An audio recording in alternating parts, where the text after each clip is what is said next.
All right, so apparently Bill Maher says a bunch of weird shit in this video, and I've never seen it, but somebody posted it on the subreddit. And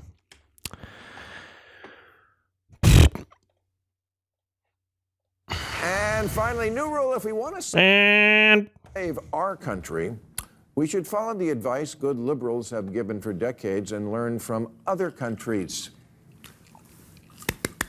Especially those beacons of progressivism like Canada, England, and Scandinavia. And I agree we should, as long as we're honest about the lessons we're learning, and as long as we're up to date on the current data, such as the unemployment rate in the US is 3.8%, and in Canada it's 6.1%.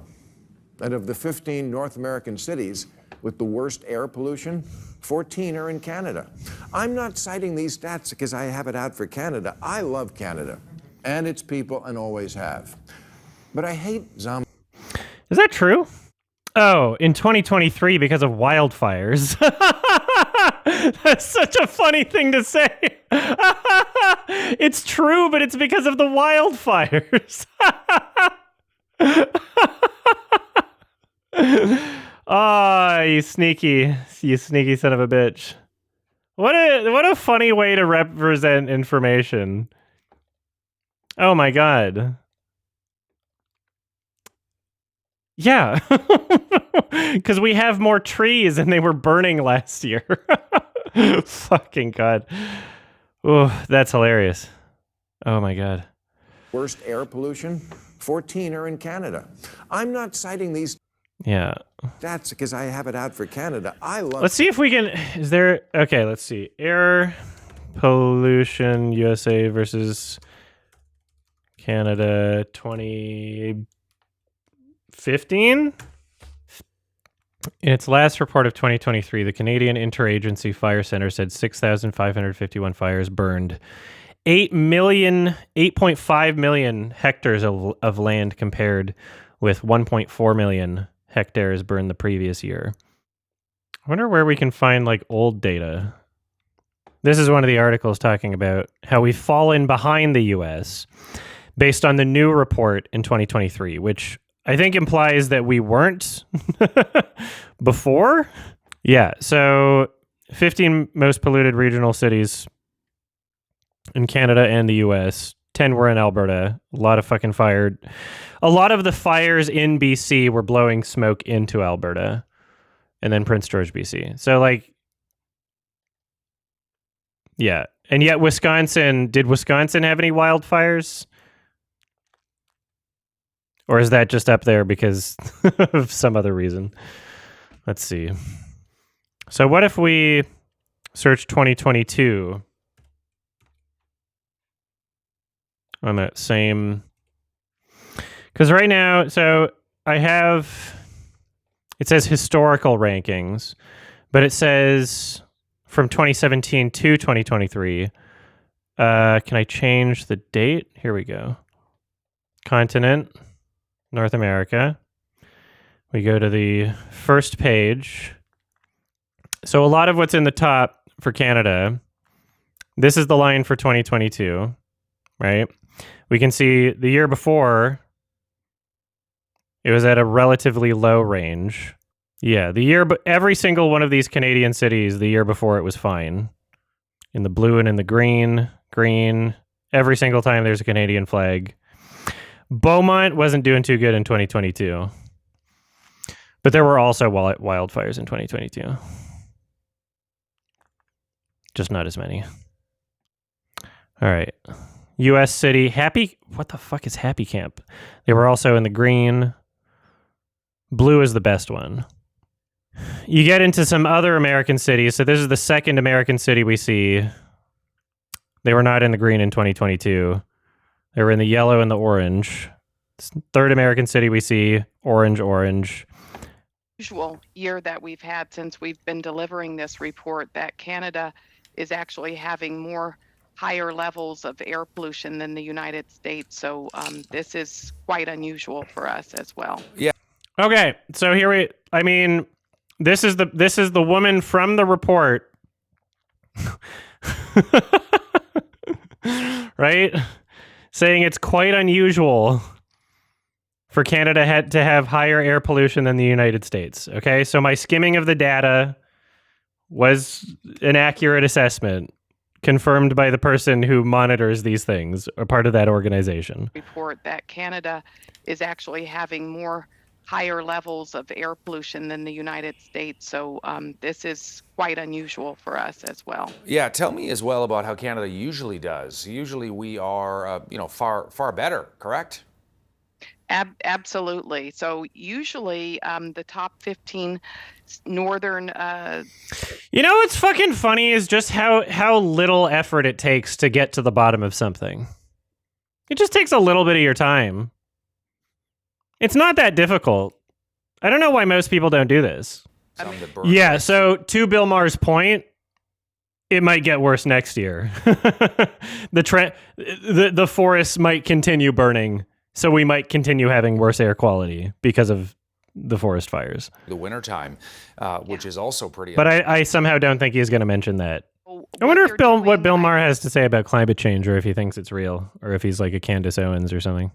And also, Canada is like mostly not city. Like, there's so many fucking trees in Canada.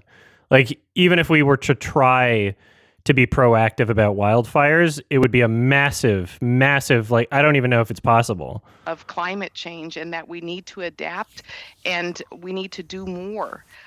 With regards to technology, like the state of Washington, for early detection and early response to wildfires so that they don't burn out of control, because the science is saying that they are going to be here to stay.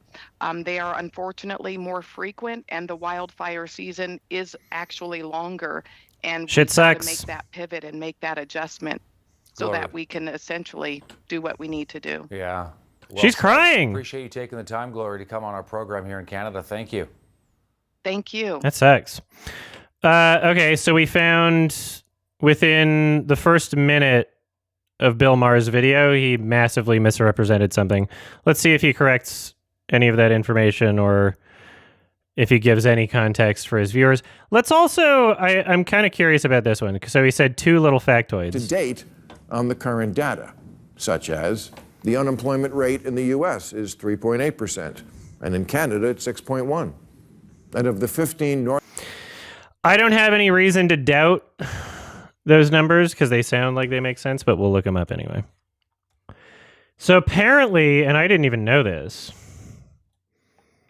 apparently the unemployment rate isn't literally just like who doesn't have a job.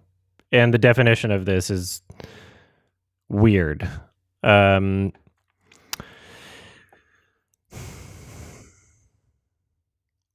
U.S. government counts unemployed as people who don't have a job but actively looked for one for the previous 4 weeks, in the previous 4 weeks, and are available to work.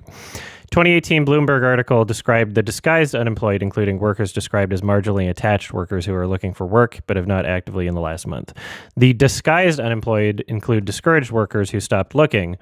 There were no jobs during the deep and long recession because there were no deep jobs during the deep and long recession.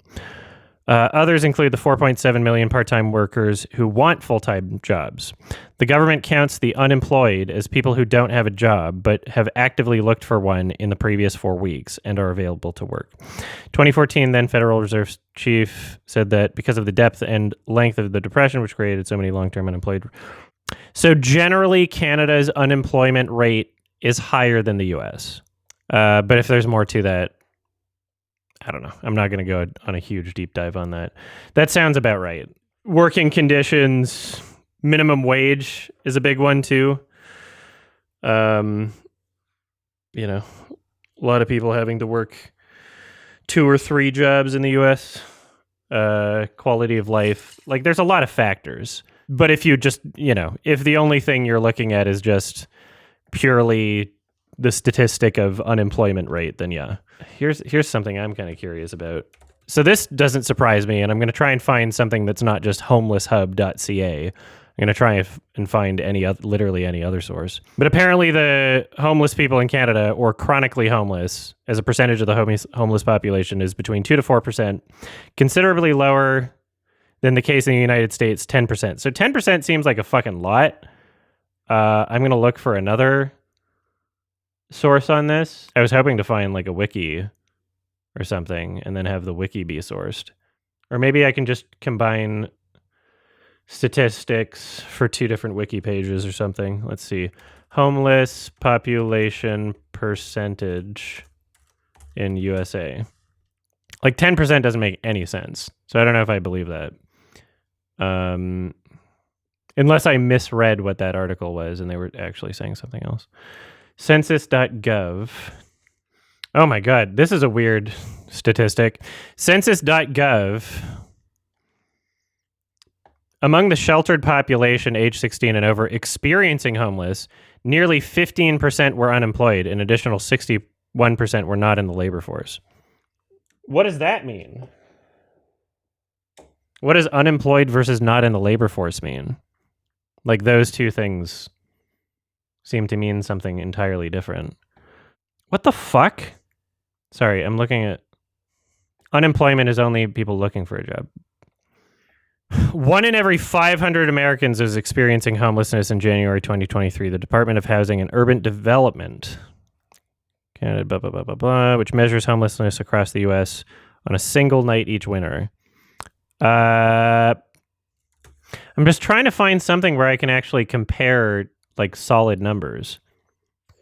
What was that dumb 10% thing? Because I want to go back to that because I feel like I must have misread that. Because that seems insane. Oh, it's a percentage of the homeless population. Okay, so I did misread that. Chronically homeless, it's out of the people who are homeless. 10% in the U.S. out of people who are homeless are chronically homeless, meaning that they've been on the street for years. And then 2 to 4% of the homeless in Canada are chronically homeless. Okay, that seems more reasonable. I was so confused by that fucking stat. I just want to know the percentage of the population that's homeless. Does anybody have this information anywhere? Do I not understand how to Google?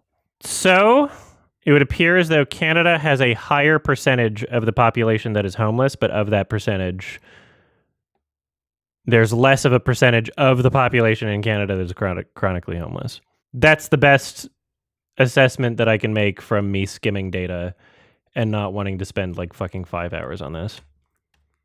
That is the layman's conclusion that I'm reaching.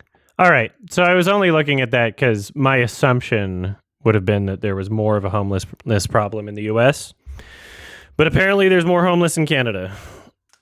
And then the living conditions of homeless people in either of those countries may vary, but I'm not going to go on a deep dive. Anyway, we're going to take what he says at face value here. North American cities with the worst air pollution, 14 are in Canada. I'm not citing these... So this statistic is very misleading. That's the one that really set me off. I just wanted to confirm the other one. Stats because I have it out for Canada. I love Canada and its people and always have. But I hate zombie lies.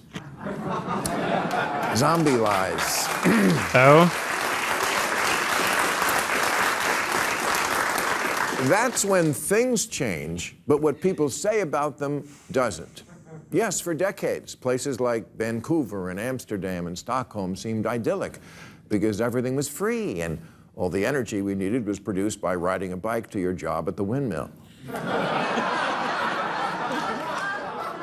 Canada was where all the treasured goals of liberalism worked perfectly. It was like NPR come to life. But with poutine. I keep forgetting that Bill Maher is a comedian.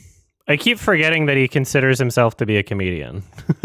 Canada was the Statue of Liberty with a low-maintenance haircut and cross-country skis, a giant idealized blue state with single-payer health care, gun control, and abortion on polite demand.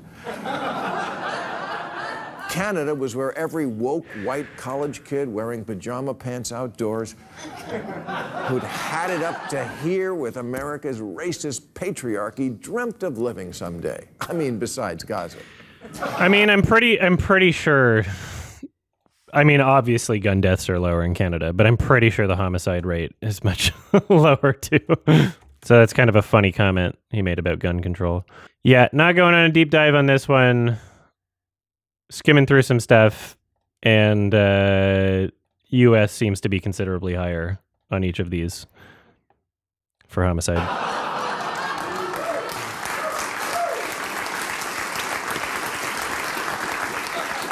There's only one problem with thinking everything's better in Canada. It's not. Not anymore, anyway. Last year, Canada added one. We have a bunch of fucking problems. There's pros and cons to both country, for sure. 1.3 million people, which is a lot in 1 year, the equivalent of the U.S. adding 11 million migrants in 1 year. And now they're experiencing a housing crisis even worse than ours.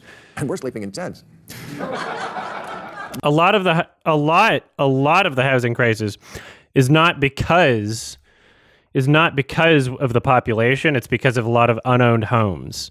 It's because a lot of wealthy Chinese people, mostly Chinese, not to try and be xenophobic, but that's where a lot of it's coming from, are buying properties that they don't actually live in because they don't want to invest money in like the Chinese bank. And so Vancouver, there have been places, I think in Vancouver, recently started doing some sort of like extra tax on properties that don't have actually people living in them. It's a complicated issue.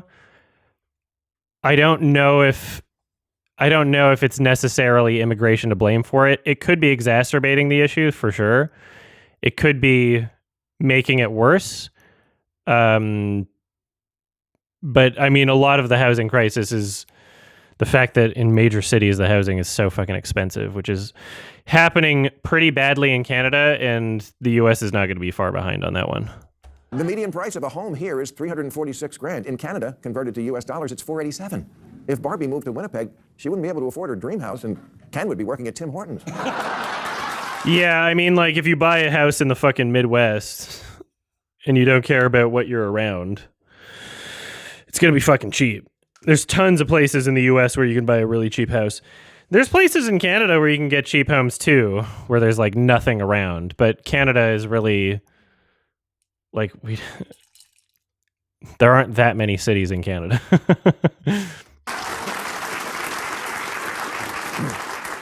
And because of mortgage debt, Canada has the highest debt to GDP ratio of any G7 nation. I don't know what that means, but it sounds bad. So does their vaunted healthcare system, which yeah, exactly. LA and San Francisco are basically, San Francisco's up there. It's pretty close to Toronto and Vancouver. Montreal, the housing market's a little fucked too. ranks dead last among high-income countries in access to primary healthcare and ability to see a doctor. Yeah, that fucking sucks. We used to be great in terms of our healthcare and access, but there's a lack of doctors because rar. Thank you, Bad Gamer Electrica. There's a lack of doctors because we don't pay our doctors enough. And so a lot of doctors are just like retiring, and then it's like, oh, okay, you don't have a family doctor. And also being exacerbated by, raising population, by increasing population in major cities. So it's like, okay, you're splitting less doctors among more people. These systems that we had in place, they worked really well, but they need to be maintained. And we've been asleep at the wheel in Canada, which fucking sucks. And Trudeau's a big piece of shit, and I hate him. He doesn't care about oligopolies. He doesn't care about the life of an average Canadian. He's very much just like, oh, okay, millionaires' lives are better or whatever, with like some small platitudes here and there and some small progressive like pretend solutions to things. But economically and with the health care system, like, we need a lot more than what's being done, and unfortunately, just the country has been asleep at the wheel. And it might have been fine at this point if we had like an actual voting system that represented people, and it wasn't just first past the post, and we had proportional representation, which he promised before he got elected in his first term, and then quickly after he got elected, he was like, actually, it's too hard and you don't want it anyway. Big piece of shit. I hate Trudeau. Doctor in a day or two. And it's not for lack of spending. Of the 30 countries with universal coverage, Canada spends over 13% of its economy on it, which is a lot of money for free health care. Look, I'm not saying Canada still isn't a great... Sorry, wait, what? Countries with universal coverage, Canada spends over 13% of its economy on it, which is a... Okay. So that is also another really sneaky statistic. Because the U.S. spends nearly twice as much per capita than Canada on healthcare. So that's another really sneaky statistic when he says share of economy. Health expenditures in the U.S. average out at Ross University School of Medicine, $12,914 per person. In what amount of time? Per year? Nearly double the $6,500 spent per person in Canada. Let's see if we can get a better, more comprehensive understanding than that. All right, so on Wikipedia, comparison of healthcare systems in Canada and the United States. The United States spends much more money on healthcare than Canada on both a per capita basis and a percentage of GDP. We're going to look at this. In 2006, per capita spending for healthcare in Canada was $3,678, in the US, $6,714. Do we have a more recent... Because 2006 is a while ago, and I think the point Bill Maher is making is like, oh, it's not as good anymore. Wayback Machine. Health expenditure as a share of GDP. U.S. is way up there. U.S. is way up there. Health expenditure per capita, public and private expenditure. Canada's over here, and then Canada's over here. And this is 2010. Do we have more recent data? Okay, this is funny. This is funny as fuck. So this is the Fraser Institute that he is quoting here. The Fraser Institute that he is quoting here. This is the quote. Of the 30 countries with universal insurance coverage. So the US is not included there. So the way that you would interpret this if you're watching a show, highest spender on healthcare as a share of its economy, you would assume that the US spends less on healthcare per person. But the US is not included in this list because it's of the 30 countries with universal insurance coverage. So that's a very, very dishonest thing to put in your show.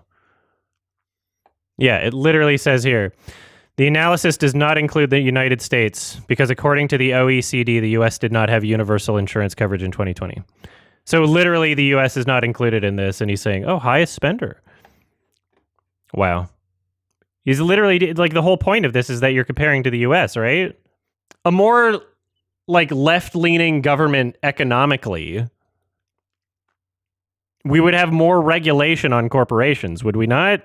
Which might decrease a lot of pollution, which would stop, he could have added here like our fucking cell phone bills because they're atrocious compared to the US because we have literally 3 companies that collude with each other, and on paper that should be a violation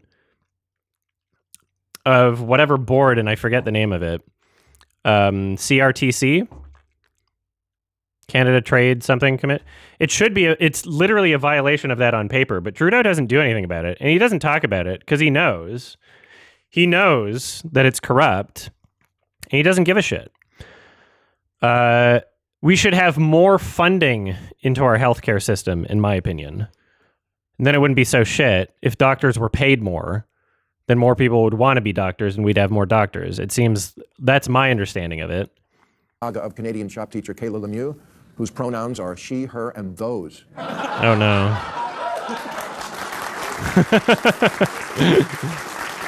Kayla is now back to being a guy named Kerry, but 2 years ago when they showed up to teach children, the progressive high school they taught at said that they, the school, not the person. This is a weird one. Really, you couldn't have found another word. We were using that one. Anyway, okay. They were committed to a safe environment for gender expression. Safe for who? What about the children? I love how he says, what about the children? This is weird, though. I don't think this represents the average trans person. It's a weird one. What about the equipment in that chop plant? And also, I don't. Isn't there the same thing in a U.S. like? Isn't there? Aren't we? Wasn't there like a big controversy over someone's public defender in the United States? Like, is this really just like a Canada thing? I don't know. People are trying to navigate these complicated issues. And you're going to see some people with different, or you're going to see some people in charge of some institutions that have different ways of creating policy. And those policies might not always be right. But I don't think that this is like a Canadian law or anything. And I don't think that the average trans person in Canada is doing this. You know, there was once a weirdo D-list movie producer in the 60s named Russ Maher who made low-budget B movies like Faster Pussycat Kill Kill and Beyond the Valley of the Dolls, always featuring women who look like you could, if you're going to do a segment on the left going too far, right? And that's the premise of the segment is like, Canada's bad now because wokeness took over the country. And now in every, well, I mean, he didn't say that. But including someone like that, what were they, a teacher at like a school or something? Including someone like that, the premise in the segment is like, oh, this is a result of Canada's wokeness going too far. Could we not just pull up like, I don't know, like anything that any Republican like it with political power in the US has said in the past like 2 weeks? If we're going to say like we could say right-leaning ideas have gone too far in the US and that's causing issues, right? Could we not also say that? So this is literally 2 days ago.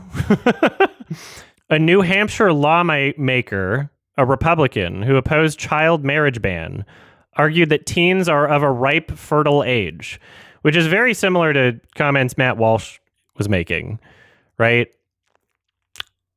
Like, that's a little weird, right? Republican State Rep Jess Edwards says last week that a bill banning marriage for people under 18 would make abortion more appealing for young people. That's funny.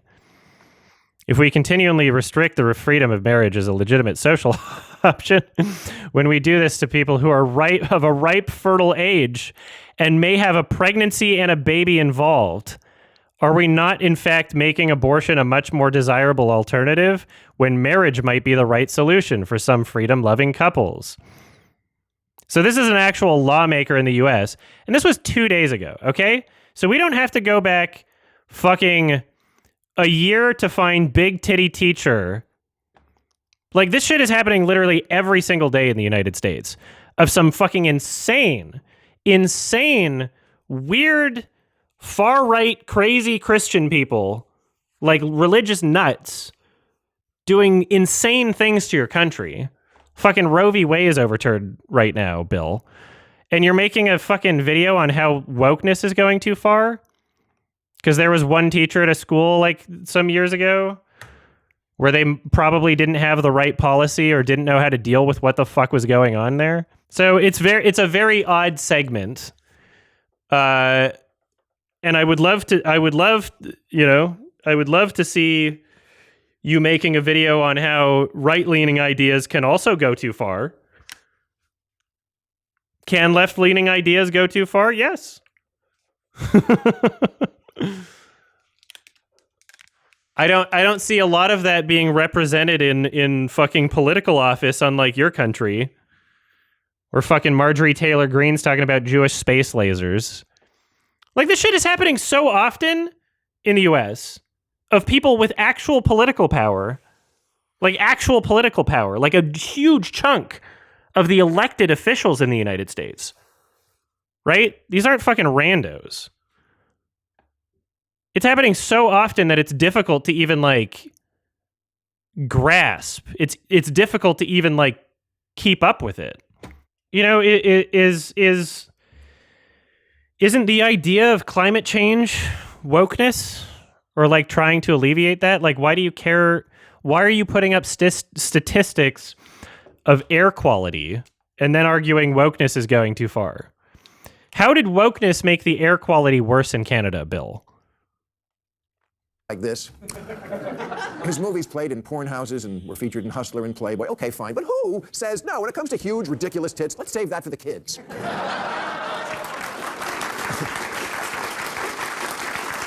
I don't know what to do about this person. It could be a situation where they were afraid of like some sort of lawsuit. And it could have been a situation if let's say this is true, where right now this person is just walking around like this. I haven't looked much into this person, but if let's say this is true, is it possible that they were just trolling the entire time trying to get fired? And that they were looking for some kind of lawsuit? Like maybe they read the fine print in some sort of, I don't know. This one's a weird one.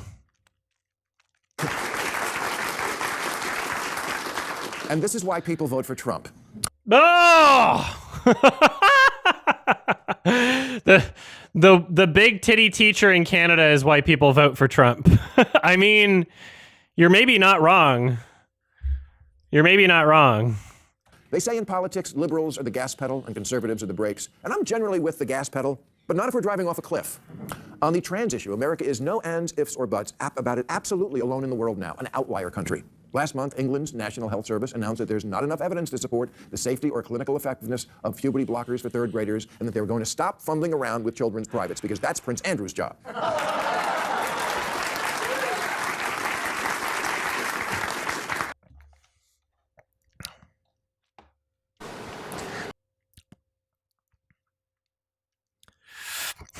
Should I watch this, Olivia? What the fuck? So this week, videos surfaced on the internet from a place called Trafalgar High School in Oakville, Ontario. That's right across the lake from Niagara Falls. These videos show a teacher called Stephen Hanna, who apparently has been employed at Trafalgar High for several years. Recently, Hanna decided to dress like a woman, or more precisely, as a grotesque caricature of a woman, not a real woman, but a kind of pneumatically inflated Marilyn Monroe lookalike.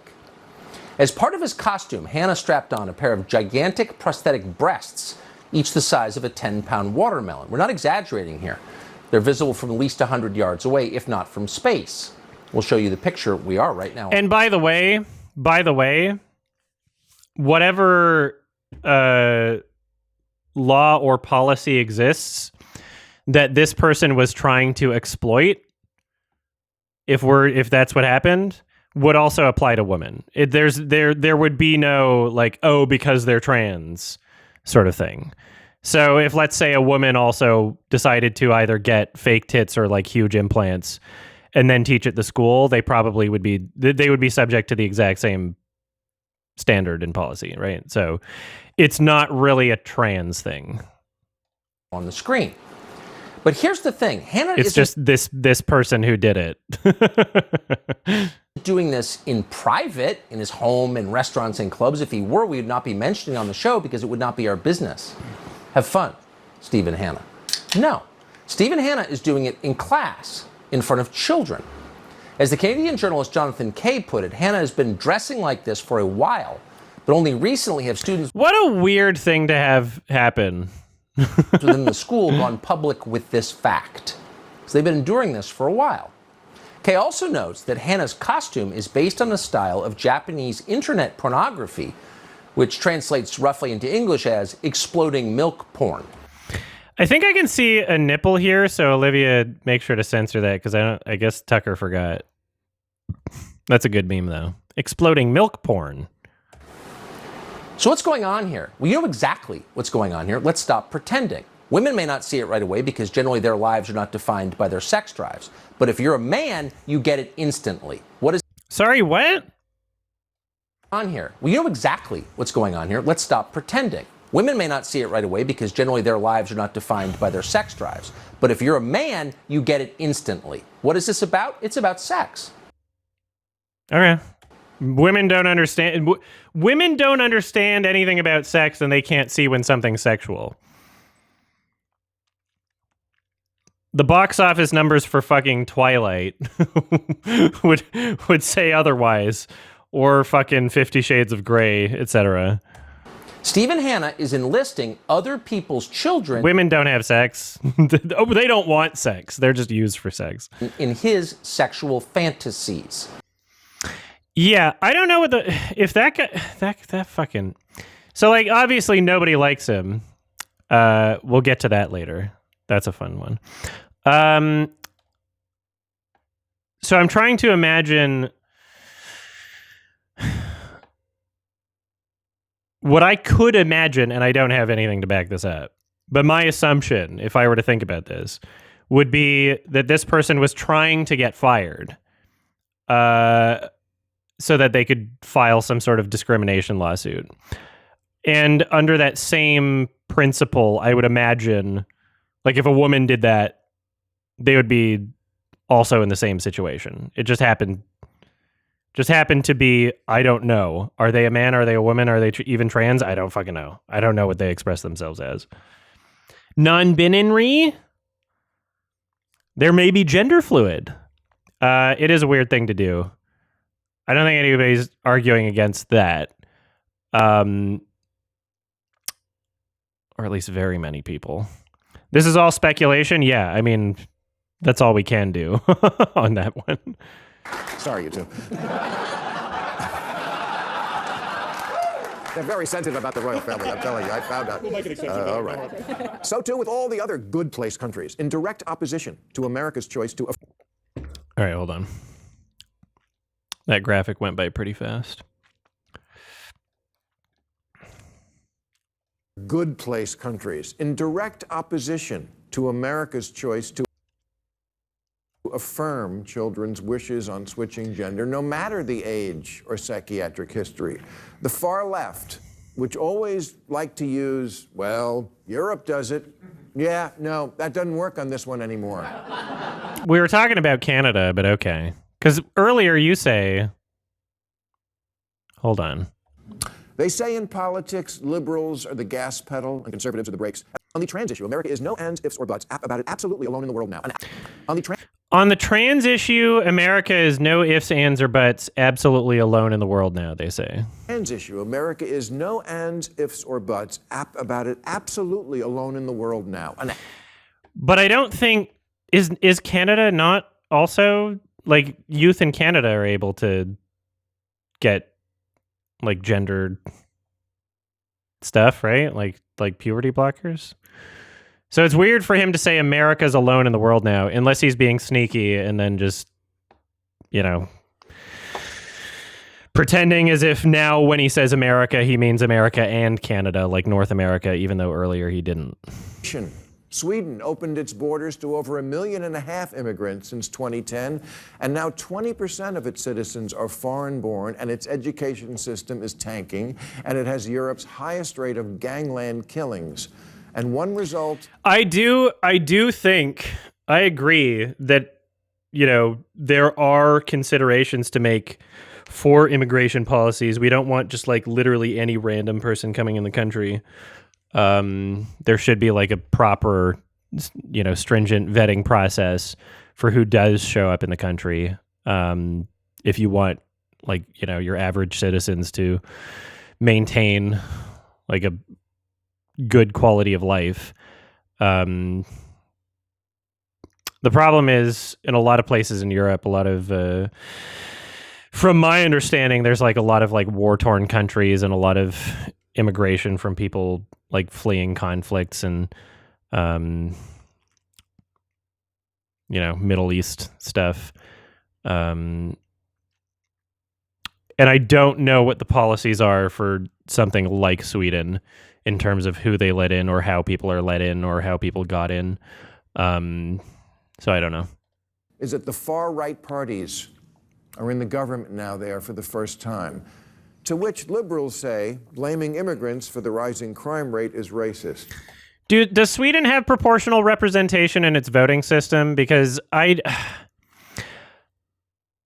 way that voting fucking works is a huge issue to me.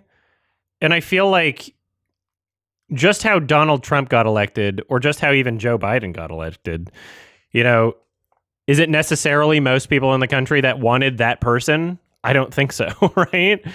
Right now we have systems in place that favor people who are already essentially in power to continue having power. You know, the fucking electoral college in the United States, that's like a huge fucking issue. So for Bill Maher, if like, let's say we get Donald Trump again later this year, let's say Donald Trump wins and he loses the popular vote, but wins via electoral college, Bill Maher is going to go out on his fucking program and he's going to be like, see, you went too far left and then most of the country wanted Trump. And he's not going to acknowledge the fact that most of the country did not vote for Trump. He's not going to acknowledge that. Are in the government now. They are. So I don't know how the political system works in Sweden. But whenever I don't look at an election and go like, oh, that represents the entire country. I don't think most of the country in Canada wants Trudeau, right? He has a minority government. He doesn't even have a majority government for his last 2 terms. He lost seats in the last election. And most people voting for him are voting strategically because they just don't want the Conservative Party in power, and they see him as the lesser of 2 evils. So it's a weird, very myopic, reductive way to look at things by just looking at like, oh, this person won an election, that means the whole country is like this or whatever. Like, I don't know. It's not really the case. The first time. To which liberals say blaming immigrants for the rising crime rate is racist. Yeah, but is it true? Of course. Ooh. I wonder. See, this is funny because he's speaking to a U.S. audience where I've heard, and I'm going to fact check this, I've heard that U.S.-born citizens commit the most crime compared to non-U.S.-born citizens in the country. Crime rates by U.S.-born versus immigrant, USA. Yeah. Pretty much literally everything. Immigrants less likely to commit crimes than U.S.-born Americans. Studies find March 8th, 2024. Yeah, I've heard this many times from sources that I do trust. So this is the case in the U.S. I don't know what it's like in Sweden. It's very entirely possible that however they, handled their immigration, that they fucked up, and there might be immigrants committing crime in Sweden. I don't know. But he's speaking to an American audience right now. And I don't think that that's a very healthy idea to perpetuate to an American audience where that is not the case. And if, let's say, he was being more nuanced and he had this moment like I am on my stream where he's mentioning that in the United States, immigrants commit less crime than U.S.-born citizens, and that there should be measures in place to prevent that from happening when considering immigration. You could have a nuanced conversation about that. You could make statements that are not cringe, but he's not doing that. To which liberals say blaming immigrants for the rising crime rate is racist. Yeah, but is it true? Of course it's true. It's not a coincidence the quality of life went down after the Somali gangs started a drug turf war using hand grenades. Calling it racist doesn't solve the problem. It hands future elections to someone who will solve the problem and who, I promise, you're not going to like. So this whole fucking, oh my God. And he shows Trump at the end. So like the whole premise of that, like the framing of that end section is that if someone in America, like he's saying this to an American audience and he's showing Trump at the end, like people will elect Trump if you say that immigrants are causing crime. You were talking about Sweden, okay? Trump isn't fucking running in Sweden. You were talking about Sweden. Fuck, you know what's fucking crazy? Whenever you bring up something like gun violence, right? And you look at like how easy it is to get a gun in the United States.